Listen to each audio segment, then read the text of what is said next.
Pemirsa, banjir yang terjadi di Kabupaten Aceh Singkil juga merendam sekolah.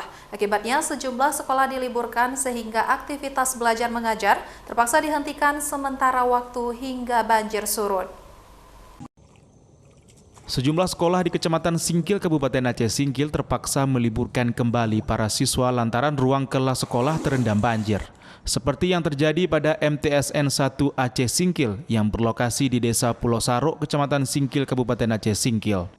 Banjir merendam sekolah ini mulai dari halaman, ruang kelas hingga kantor di sekolah itu dengan ketinggian 30 hingga 1 meter.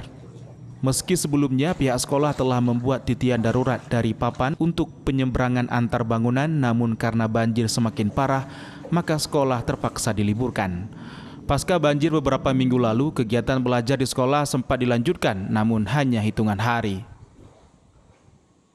Surut kan, jadi dimasukkan anak-anak tuh adalah 3-4 hari, naik lagi airnya pasang, tenggelam lagi, belajar diliburkan lagi, belajar di rumah aja.